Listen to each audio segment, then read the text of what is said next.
Greetings. I'm Lauren, a friend to you. I bring to you my friend, Dr. Jabbour, a distinguished professor with a doctorate in Islamic studies, to read to you passages from his book, Unshackled and Growing. In addition, a PDF version of the book in English is available to you on the website friendshippathways.com. You may also access past episodes there.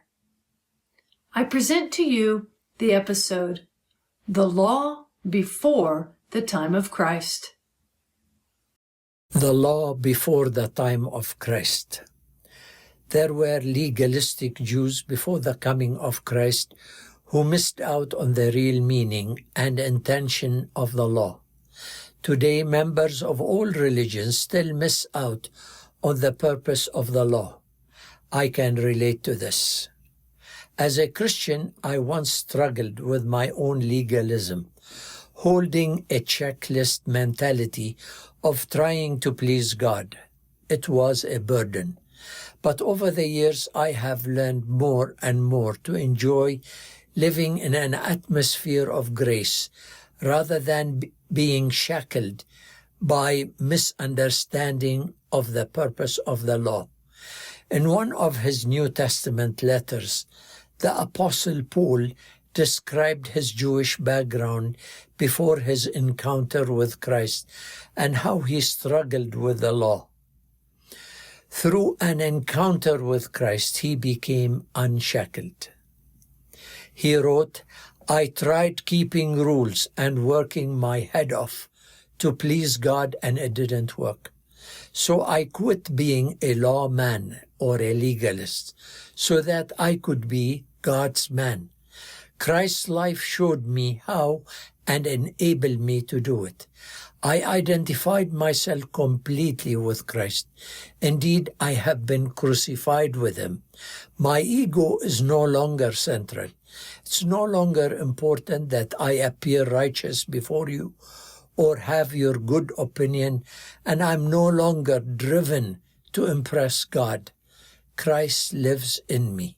The life you see me living is not mine, but it is lived by faith in the Son of God who loved me and gave himself for me. If a living relationship with God could come by rule keeping, then Christ died unnecessarily." This is in Galatians chapter 2. If we look at the whole Old Testament, we find a total of 613 laws. They are an expansion of what is known as the Ten Commandments, found in Exodus chapter 20.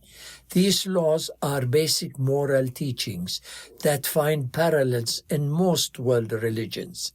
Here they are by their numbers. Number 1, you shall have no other God before me.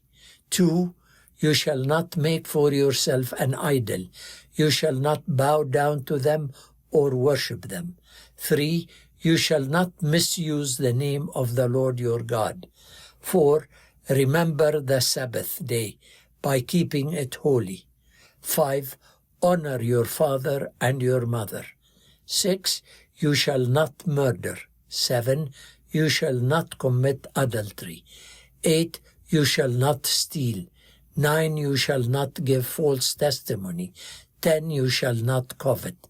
Before the time of Christ, some of the Jews were zealous to obey the law to the letter, even though they misunderstood its purpose and intent.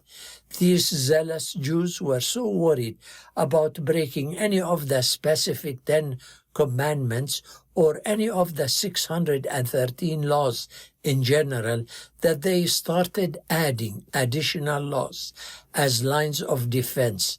How could the additional laws, which numbered more than 1,500, protect the original 613 laws from being broken? Think about this illustration. Suppose I was a person who spent several hours every day watching TV. Then let's say I come to my senses one day and repent about my lifestyle and determine that for a whole month I will not watch TV. I even disconnect the TV during this month. For sure, I would find myself with extra hours every day to do things I never had time for in the past. So I visit friends, I read books, I read my Bible more frequently, and work on my hobbies. A few weeks into this, I begin wondering if I should keep the TV disconnected forever so that I can live my life in a richer, fuller way. What do you think would be my favorite topic when I talked with friends and co-workers? Of course, it would be the TV and how my whole life turned around when I got unshackled from it. By saying this, I am consciously or unconsciously telling people, "Thou shalt not watch the TV." This commandment is not in my book, but I added it as a line of defense. Over time, those who follow my preaching would come to the petrified conclusion that watching TV is sin. They would end up being shackled by a law God never intended. Look around you, my friend, among your religious friends and relatives. Do you see free people, or do you see shackled people who are trying to climb a very long and impossible ladder with no assurance they can make it to the top, without understanding the real purpose of the law? This is where we can easily end up on that impossible ladder.